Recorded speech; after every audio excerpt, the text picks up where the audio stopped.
A few years ago, I had an opportunity to take a little private flight from Spokane, Washington, over to Seattle. The circumstances of the day were kind of depressing. I had to go do a funeral. It was a sad funeral, not one that anyone really wants to be a part of, but I really wanted to be a part of because of my connection to the family. And I had a tight day. There were a few ministry constraints on the front and back end of the day. The funeral was going to be in the middle. And that presented a problem because Seattle and Spokane are 6 hours apart. Commercial flights weren't lining up with the right timelines to make all this work. And as I was sharing my frustration over not being able to make it all come together, one of the guys that I worked with, pastor at the church, said, "Hey, I have a friend named Dave. Let me check with Dave.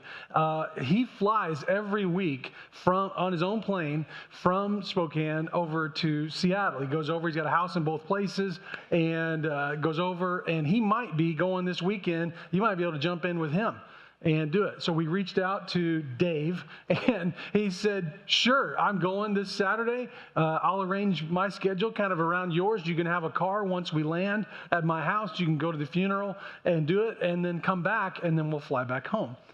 Incredible. So God makes a way for this whole thing to happen. We fly over. I get in his car. We go to the funeral. I go to the funeral. I do the funeral. Get back to his house.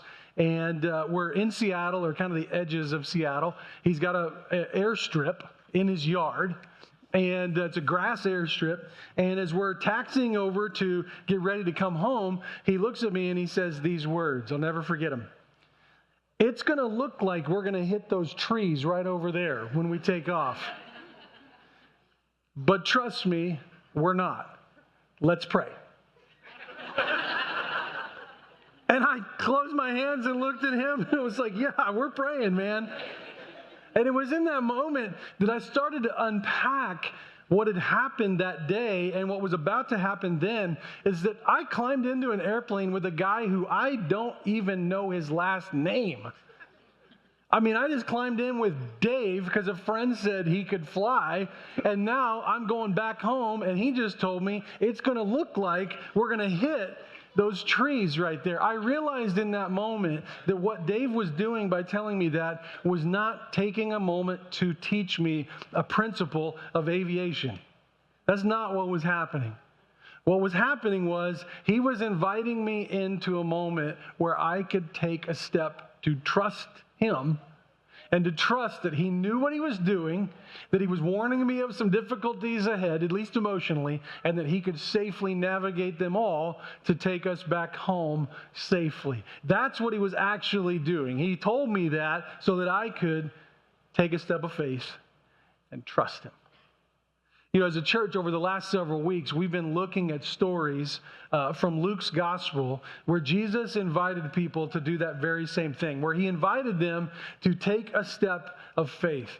And he did it through a number of different ways, but what we've been especially looking at over the last several weeks is how he used questions in the midst of either conversation or crisis or story to invite people into a thought process that would help them take a step of faith. Luke chapter 8 is where we're going to be today, and we're going to read about a story that is perhaps a familiar story to many of you. I think it's one that no matter when you read it, it always lands, it always preaches, it always connects, because there's always stuff going on in your life, and even the metaphor itself that comes out of this story is such a great connective for all of us. And it starts out in Luke chapter 8, verse 22. It says, "One day, Jesus said to his disciples, 'Let us go over to the other side of the lake.' So they got into a boat and they set out. And as they sailed, he fell asleep. A squall came down on the lake so that the boat was being swamped and they were in great danger. The disciples went and woke him, saying, 'Master, Master, we're going to drown.' And he got up and he rebuked the wind and the raging waters, and the storm subsided and all was calm. Here's our question, where is your faith?" he asked his disciples. In fear and amazement, they asked one another, "Who is this?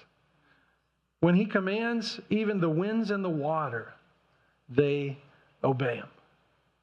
I love the way this story in our text starts. It starts with the phrase, "one day." I think everybody has that one day. I mean, that one day where everything you say you believe, everything you say you subscribe to about Jesus gets kind of compressed into a moment, or as Henry Blackaby would call it, a crisis of belief, where what you say you believe comes in contact with a real life situation to walk it out. One day, Jesus and his disciples were just talking about faith. One day they were just listening to him teach them truth after truth after truth. But then on this one day, they moved from the lecture to real life. Many of us in whatever field that we work in have uttered these words. They didn't teach me this in school. They didn't have a class for this in school. As pastors, we love to say that to one another when we encounter situations that would be, honestly, hard to imagine sometimes, I think. You would not believe some of the stories. But we laugh sometimes and go, never had a class on that. Never, ever had a class on that. And I think part of that is because there is always something unique about the real life moments. There's the real life moments. And this is one of those real life faith moments where the great teacher and master was taking his disciples through an experience that they would never forget so that they could understand more about him and more about themselves and how to take a step of faith that they would have never otherwise taken before. I think this story, and even the question, where is your faith, has huge implications. It did for those disciples then, and it does for us now. And I'd like to kind of walk through a few of those because I think this will help you in your faith journey. One of the things that stands out to me right off the top is that the story even happened in the first place. Because I think for many, there's this either subliminal or maybe even stated belief that if I am a follower of Jesus and I am trusting fully and completely on God, life from this point forward should be smooth. Maybe you feel like because he owes it to you. Maybe you feel like because he's just good and that's what he's going to do is kind of create a good, smooth, easy life for you. This story that we just read would say otherwise. In fact, I think one of the lessons that this story teaches is that faith in Jesus won't remove scary or painful moments from life. Like it's entirely possible to have him in your boat and encounter a storm. It's not like something necessarily went wrong, but that this could be the exact moment that God has allowed to come into your life so that he could take you through an experience that you would have never otherwise grown from.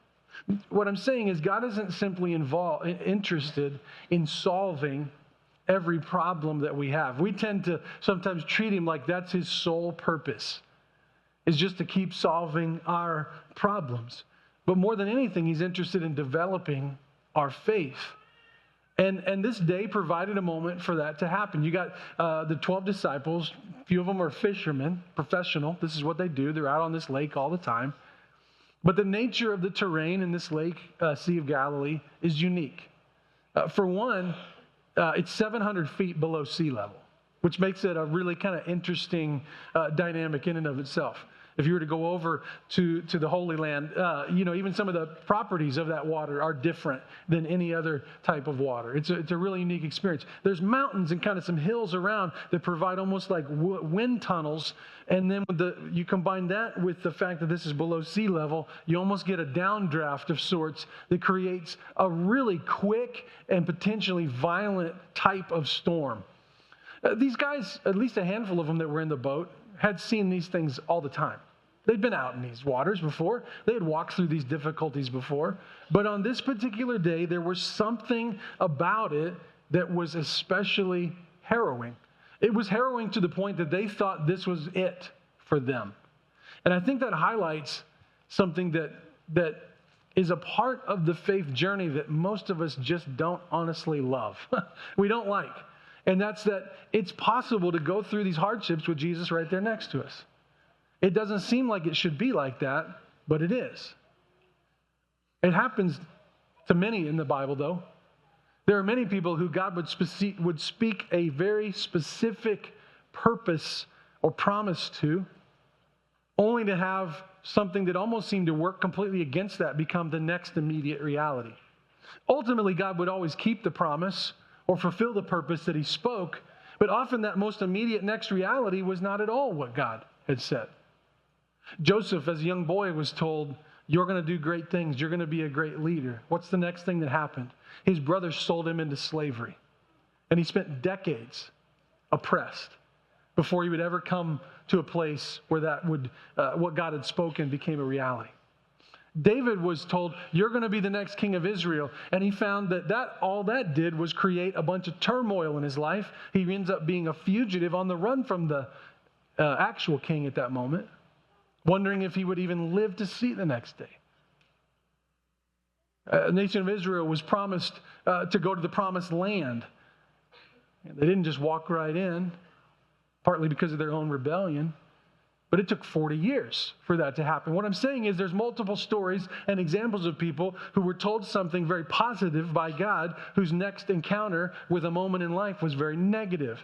And there's a temptation to think something woefully wrong has happened, and I think it would be better to say, maybe not. Maybe this is a moment where real life faith can be applied and the process of development can start. This is what it takes to grow. So don't beat yourself up so much if you make a mistake, if you don't read the signs right, if you see this as some big letdown, because this is part of the process. Growth is a joint project between you and God. And he's got a part and you got a part. And crisis and turmoil, or in this story, storms, create the backdrop often for the greatest work that God wants to do in your life. When you encounter hardship, though, one of the things that happens, because we're human beings, is we experience them like human beings with emotions. And emotions are part of being human. Emotions and feels and our thoughts and our evaluation of our experiences, it's all intrinsically part of being human. But I think this story points out something about the path that those emotions want to naturally take us. And naturally, they take us down a very, very dark road. But here's the thing about our feelings. Feelings are bad prophets. A prophet is supposed to tell the future. I can look into the future and I see there's the future. Our feelings often tell us a future or predict a future that is not the actual future. Especially when things are going really, really difficult and really, really bad. Our feelings convince us it's over. I'm looking down the road, and based on how I feel right now, there is no recovery from this moment. That's how the disciples felt. That's how Paul felt in 2 Corinthians. Paul was no stranger to hardship. He had a lot of hardships in his ministry and in his life. Beaten, jailed, tortured, shipwrecked. But in 2 Corinthians, he tells a story of a particular moment where above all the hardships he faced, this was the hardest and his hope was the bleakest. He says about that moment he says, we were under great pressure, far beyond our ability to endure, so that we despaired of life itself. Indeed, we felt like we had received the sentence of death. I so appreciate the honesty and the self-disclosure of that text. As someone who you might look at as a spiritual giant, to be able to say, in this moment, I felt like it was all over. He says the pressure was greater than I could endure.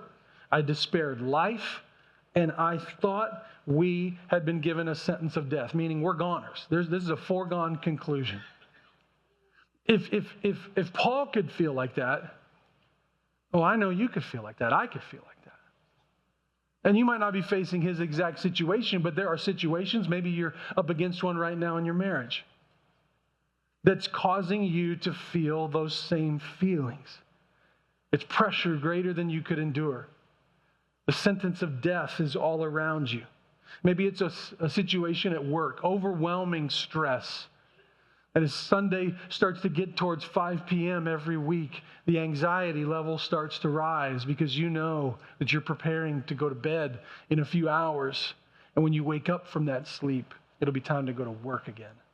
And you'll have to walk right back into that drama or that stress or that anxiety. And it feels like it's a pressure greater than you can endure, making you despair life, feeling like you're a goner. Could be a health struggle, a medical issue that in your emotions, when left alone, you have no hope. Maybe it's a financial hardship. Everything continues to get expensive. Where's the money going to come from? Maybe a job is not cutting it. And you're wondering, where is this relief ever going to come? Listen, if that's you, to this verse, starting again with verse 9. It says, indeed, we felt like we had received the sentence of death. We felt that. But this happened that we might not rely on ourselves, but on God who raises the dead. He's delivered us from such a deadly peril, and he will deliver us again. And on him we've set our hope that he will continue to deliver us as you help us by your prayers. In other words, he's saying, it felt like death. I thought we were going to die, but you're reading the letter that I wrote, so clearly I didn't. I thought we were gone. I thought there was no way we were going to make it out, but here I am. And I think Paul's telling that to tell his readers then and tell us now, don't live exclusively through your feelings when you go through storms, because your feelings are bad prophets.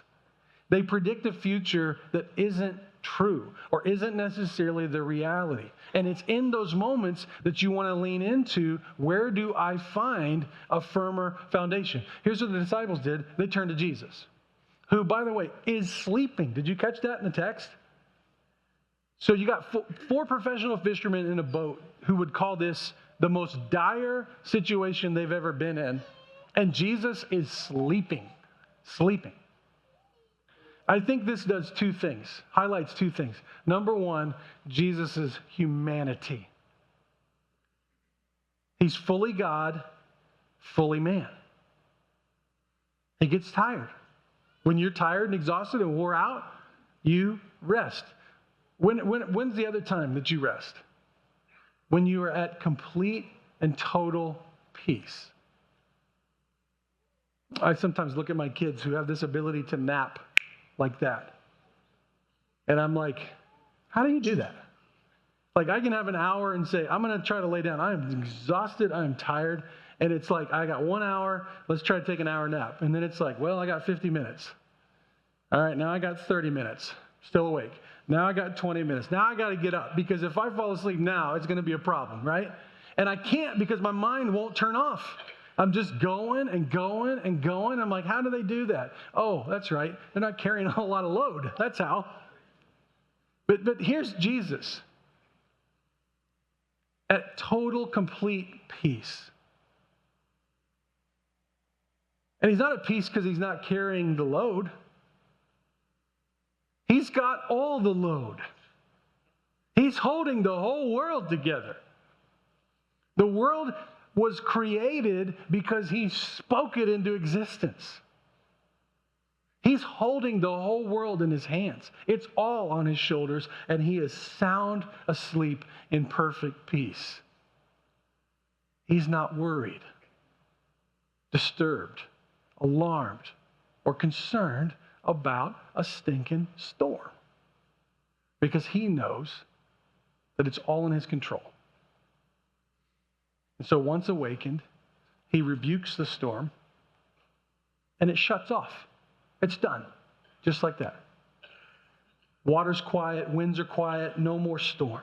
He says the word, and it's over. This is in light of the fact that these guys had lost confidence in him. They were losing confidence in the moment with him. But when they came to him, the transformation of the moment happened, because they came to him with nothing to offer. They couldn't fix the situation. They had tried before waking him. Wasn't going to happen. They had nothing.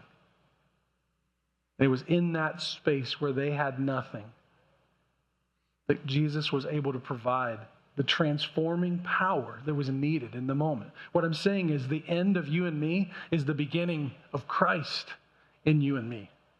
It's the beginning. It's when we're the emptiest. It's when we are at the spot that we hate, the spot that we despise, the spot that we don't like living in, because we all want to be strong and confident and in control, put together, not powerless, weak, disheveled, full of anxiety. But it's in that space that we have the most room for God to do the work that only He can do. And so after this, He calms the storm, and then He asks this question: where's your faith?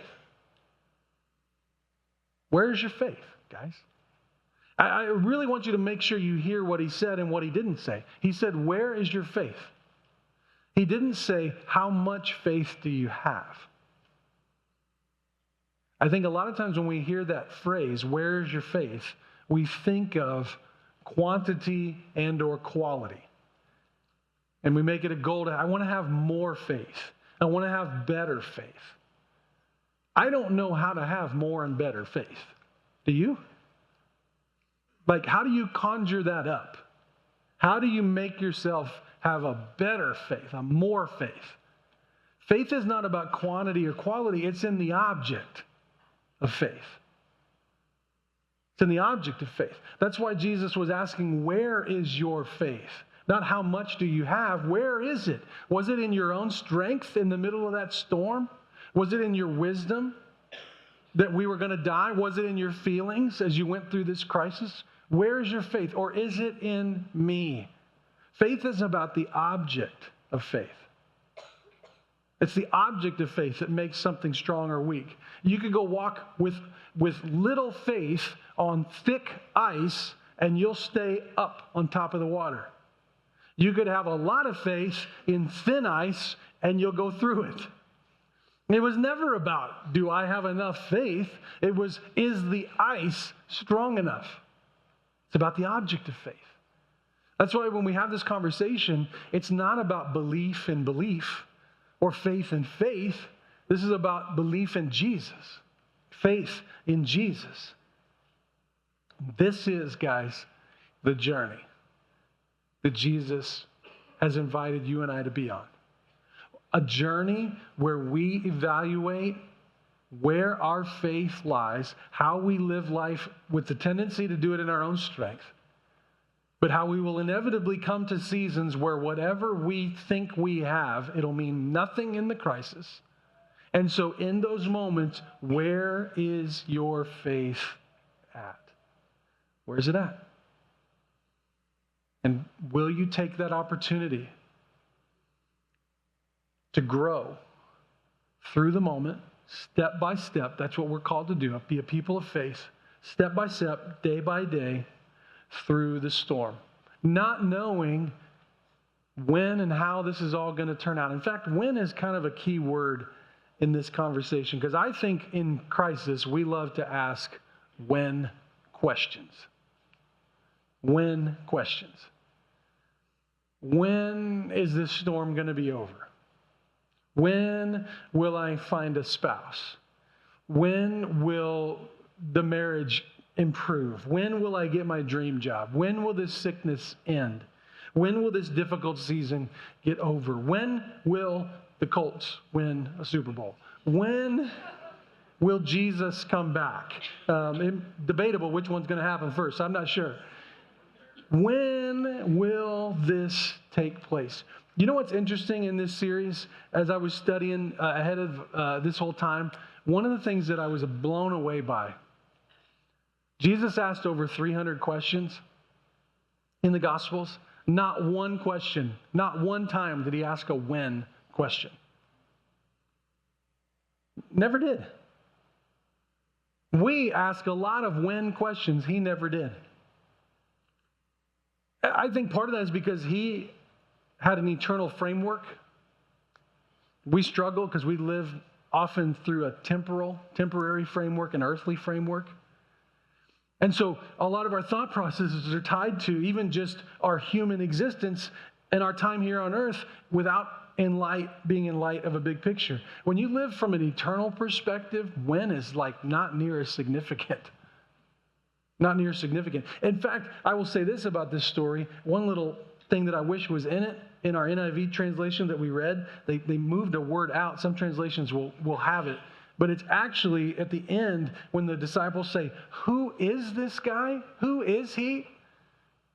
It says then in the original Greek, when he says the word, the storm stops. When he says the word, the storm is over. What Jesus is trying to invite us to is to move off of the when questions and to move to the who questions. Who is he? Who do I believe that he is? Who am I trusting with my life? And as we take those steps of faith with him, increasingly we get more confidence that he is going to take us through the journey. Can I go back to the airplane story? So after we said our prayer, we squared up and taxied over to the runway. And as we began to pick up speed and eventually start to get wheels up, no joke, just exactly like he said, we were heading straight at the trees.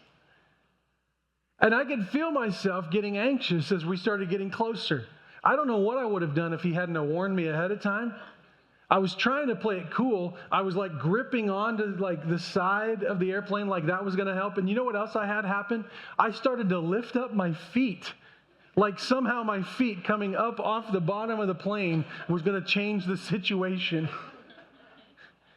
So we start to pick up speed. And just like he promised, after we picked up that speed, he pulled up on the stick and we just shot right up over those trees. And as we got up into the air past the trees and started to climb towards our cruising altitude, I looked over at him with a grin, kind of like, yeah, that was a moment. and we made it. I trust you more now. Okay. And so then he asked me this question. Okay, as we go back, do you want to go over the Cascade Mountains back to Spokane? Or do you want to go through the mountains back to Spokane? I said, I think the right answer is through. He said, you chose wisely, son.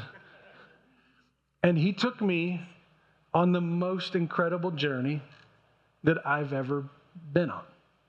I mean, you can fly over mountains, but when you fly through them, it was just amazing. It was equal parts incredible and stomach churning.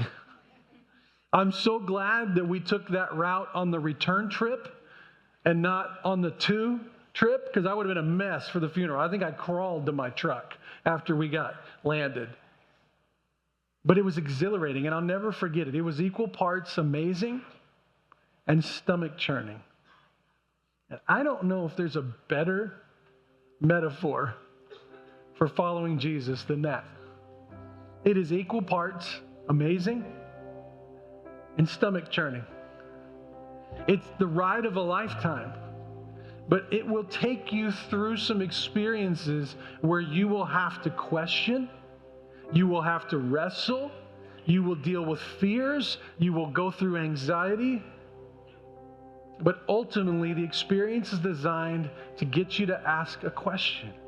Who do I believe this guy to be? Is he a trustworthy pilot that can take me from one end of the journey to the other? God's already promised that. He's already promised that. He's already promised that he can take us from one end of the journey to the other. So I ask you to ask yourself this question today. Where is my faith today? Where is it? Where do I put my greatest hope? Where do I find my source of strength and security? Where is my faith? And maybe subsequently ask this, where is Jesus calling me to trust him? Is it in my marriage? Is it in my relationships? Is it in my finances? Is it in a sin that has got me caught in darkness where I hear him now calling me out into the light? There's a great fear with that sometimes. But as God starts to call you, may you know that it's his word. It's the promise that he holds. It's the conviction that he places in us to take that step forward. As it all comes together, it culminates in a moment where you say yes to Jesus. If you've never done that, I invite you as we sing this next song to do so, to respond wholeheartedly, to surrender your life to him, to receive forgiveness of sins, to establish the start of a journey that's unlike anything else you could go on. If you've already said yes to Jesus, may you use today to be a moment where you wrestle with, where am I right now, and where is God calling me to take that step of faith? What is it that he wants me to trust him in? And may I grow as needed to be able to take that step that I feel him calling me to. Will you stand with me?